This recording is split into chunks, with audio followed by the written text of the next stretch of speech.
നമ്മൾ ഡിസ്കസ് ചെയ്യുന്നത് ഈ എക്സൽ ഷീറ്റിൽ കുറച്ച് ഐറ്റംസ് തന്നിട്ടുണ്ട്, അതിൻ്റെ യൂണിറ്റ് സോൾഡും തന്നിട്ടുണ്ട്.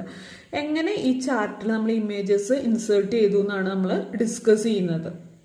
അതിനിപ്പോൾ നമ്മളിപ്പോൾ ഇവിടെ ഒരു ക്വാണ്ടിറ്റിയിൽ ഇപ്പോൾ ചേഞ്ചസ് വരുത്തി വിചാരിക്കുക. ഇപ്പോൾ ഇവിടെ 200 പകരം ഇവിടെ ഒരു 400 ആക്കി വിചാരിക്കുക. 400 ആക്കി എൻ്റർ അമർത്തിന്ന് വെച്ചെങ്കിൽ പപ്പായ എത്രയായാലും 400 ആയിട്ട് കുറയും. അത് ഇവിടെ ഒരു 350 ഉള്ളത് അതൊരു 200 ആക്കി വിചാരിക്കുക. 200 ആക്കിയിട്ടുണ്ടെങ്കിൽ ലാസ്റ്റ് അതുപോലെ കുറയും. ഇതിപ്പോൾ ഒരു 600 ഉള്ളത് ഒരു 500 ആക്കി വിചാരിച്ചിട്ടുണ്ടെങ്കിൽ അതിനനുസരിച്ച് അമൂല്യം കുറയും. അപ്പോൾ അങ്ങനെയാണ് അതെങ്ങനെയാണ് വരിക എന്നാണ് നമ്മൾ ഡിസ്കസ് ചെയ്യുന്നത് ഇന്ന്. ഫസ്റ്റ് ഗ്രാഫ് ഇൻസേർട്ട് ചെയ്യാൻ വേണ്ടിയിട്ട് നമ്മൾ ആദ്യം ടേബിൾ എന്ത് ചെയ്യണം, ഫുള്ളായിട്ട് നമ്മൾ സെലക്ട് ചെയ്യണം. ഫുള്ളായിട്ട് നമ്മൾ ടേബിൾ സെലക്ട് ചെയ്തു. ടേബിൾ സെലക്ട് ചെയ്തിട്ട് നമ്മൾ ഇൻസേർട്ടിൽ പോവുക. ഇൻസേർട്ടിൽ നമ്മൾ ഈ ചാർട്ട് ഈ ഗ്രാഫ് നമ്മൾ എന്ത് ചെയ്തു, സെലക്ട് ചെയ്തു. ഗ്രാഫ് സെലക്ട് ചെയ്തിട്ട് നമ്മൾ എവിടെ കൊണ്ടുവന്നു, ഈ സൈഡിൽ കൊണ്ടുവന്ന് വെച്ചു.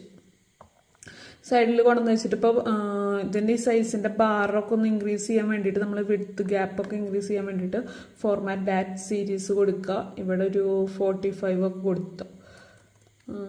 45 കൊടുത്തിട്ട് നമ്മൾ എൻ്റർ അമർത്തുക. അപ്പോൾ നമുക്ക് ഓരോ ഗ്രാഫൊക്കെ ബാറുകളൊക്കെ ഇൻക്രീസ് ആയിരിക്കും. നമുക്ക് ഓരോ ഐറ്റംസ് വേണം വിചാരിക്കുക. ഐറ്റംസ് വേണമെന്ന് വെച്ചെങ്കിൽ നമ്മൾ ഫസ്റ്റ് എന്നിട്ട് ഇമേജ് ഇൻസേർട്ട് ചെയ്യണമെന്ന് വെച്ചെങ്കിൽ ഈ ബാറിൻ്റെ അവിടെ നമ്മൾ ഫില്ല് കണ്ടില്ല, ഫില്ല് അമർത്തുക. ഇതിൽ പിക്ചേഴ്സ് കണ്ടിട്ടാ, പിക്ചേഴ്സ് അമർത്തുക. ഫ്രം ഫയൽ എവിടെയാണ് കിടക്കണമെന്ന് നോക്കുക.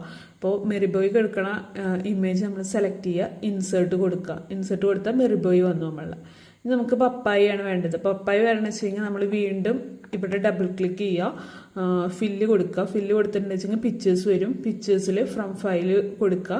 ഫ്രം ഫയലിൽ നമ്മളുടെ എന്നിട്ട് പപ്പായ എവിടെയാണ് എടുക്കണം നോക്കുക. ഫസ്റ്റ് ഇമേജ് വന്നു.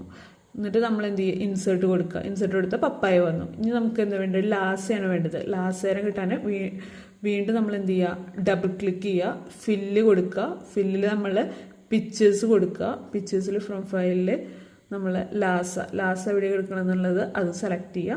നമ്മൾ എന്ത് ചെയ്യുക, ഇൻസേർട്ട് കൊടുക്കുക. അപ്പോൾ നമുക്ക് ലാസ വന്നു. ഇനി നമുക്ക് അമൂലാണ് വേണ്ടത്. അമൂല് കിട്ടാൻ വേണ്ടിയിട്ട് വീണ്ടും ഡബിൾ ക്ലിക്ക് ചെയ്യുക. അവിടെ ഫില്ല് കൊടുക്കുക ആൻഡ് പിക്ചേഴ്സിൽ ഫ്രം ഫയൽ നോക്കുക. അതിൽ നമുക്ക് അമൂലാണ് വേണ്ടത്. അമൂലെ നമുക്ക് എന്ത് ചെയ്യുക, ഇൻസേർട്ട് കൊടുക്കുക. അപ്പോൾ നമ്മൾ അമൂല്യം വന്നു. നമുക്ക് എല്ലാതും വന്നു കേട്ടോ, എല്ലാം കിട്ടി നമുക്ക്. ഇനി നമ്മളിവിടെ ക്വാണ്ടിറ്റീസുകൾ ചേഞ്ച് ചെയ്യുകയാണ്. ക്വാണ്ടിറ്റി ചേഞ്ച് ചെയ്യുകയെന്ന് വെച്ചാൽ ഇവിടെ ഇപ്പോൾ ഒരു 350 ആക്കിയിട്ട് വെച്ചെങ്കിൽ മെറിബോയ് അതിനനുസരിച്ച് ഇൻക്രീസ് ആയിരിക്കും. ഇവിടെ ഒരു ഇപ്പോൾ നമ്മളൊരു 300 ആക്കിയത് പപ്പായി. അപ്പോൾ പപ്പായി ഓൾറെഡി ഡിക്രീസായി. ഇനിയിപ്പോൾ നമ്മളിവിടെ ഒരു 400 ആക്കി ചോദിക്കാം. 400 ആക്കിയെന്ന് വെച്ച് കഴിഞ്ഞാൽ അതിനനുസരിച്ച് അത് ഇൻക്രീസ് ആയിരിക്കും. ഇനിയിപ്പോൾ ഇതൊരു 600 ആക്കിയെന്ന് വെച്ച് കഴിഞ്ഞാൽ അമൂല്യം എന്ത് ചെയ്യും, വീണ്ടും ഇൻക്രീസ് ആയിരിക്കും. അങ്ങനെയാണ് വരിക.